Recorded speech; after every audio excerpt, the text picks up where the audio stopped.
सोचो अगर तुम्हारा भगवान सच में तुम्हारे सामने आ जाए तो। एक गांव में एक बूढ़ी माई रहती थी। माई के आगे पीछे कोई नहीं था, इसलिए बूढ़ी माई बेचारी अकेली रहती थी। एक दिन उस गांव में एक साधु आए। माई ने साधु का बहुत ही प्रेम पूर्वक आदर सत्कार किया। जब साधु जाने लगे तो बूढ़ी माई ने कहा, "हाँ जी, आप तो ईश्वर के परम भक्त हैं। कृपया मुझे ऐसा आशीर्वाद दीजिए जिससे मेरा अकेलापन दूर हो जाए। मैं अकेले रह रहकर थक चुकी हूँ।" साधु ने मुस्कुराते हुए अपनी झोली में से बाल गोपाल की एक मूर्ति निकाली और बुढ़िया को दे दी। "माई, ये लो, आपका बालक है। इसका अपने बच्चे की तरह प्रेम पूर्वक लालन पालन करना।" बुढ़िया माई बड़े लाड प्यार से ठाकुर जी का लालन पालन करने लगी। एक दिन गांव के कुछ शरारती बच्चों को माई से हंसी मजाक करने की सूझी। उन्होंने कहा, "अरे मैया सुन, आज गांव में जंगल से एक भेड़िया घुस आया है जो छोटे बच्चों को उठाकर ले जाता है और मारकर खा जाता है।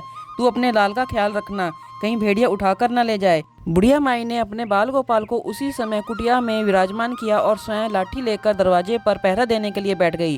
अपने लाल को भेड़िए से बचाने के लिए बुढ़िया माई भूखी प्यासी दरवाजे पर पहरा देती रही। पहरा देते देते एक दिन बीता, दूसरा दिन बीता, तीसरा, चौथा, पांचवा।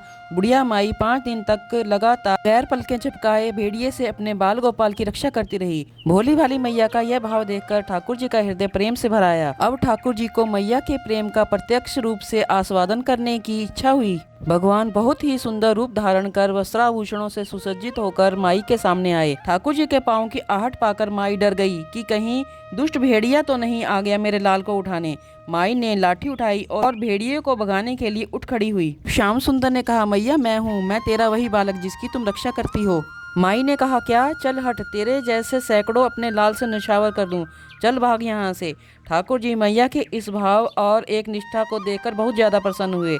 ठाकुर जी मैया से बोले, "अरे मेरी भोली मैया, मैं त्रिलोकीनाथ भगवान हूँ। मुझसे जो चाहे वर मांग ले, मैं तेरी भक्ति से प्रसन्न हूँ।" बुढ़िया ने कहा, "अच्छा, आप भगवान हो, मैं आपको 100 प्रणाम करती हूँ। कृपया कर मुझे यह वरदान दीजिए, मेरे प्राण प्यारे लाल को भेड़िया ना ले जाए।" अब तो ठाकुर जी और ज्यादा प्रसन्न हो गए और बोले, "तो चल मैया, मैं तुझे और तेरे लाल को अपने निज धाम ले चलता हूँ। वहाँ भेड़िए का कोई भय नहीं है।" इस तरह प्रभु बूढ़ी माई को अपने निज धाम ले गए। दोस्तों, भगवान को पाने का सबसे सरल मार्ग है भगवान को निष्काम प्रेम करो, जैसे बूढ़ी माई ने किया।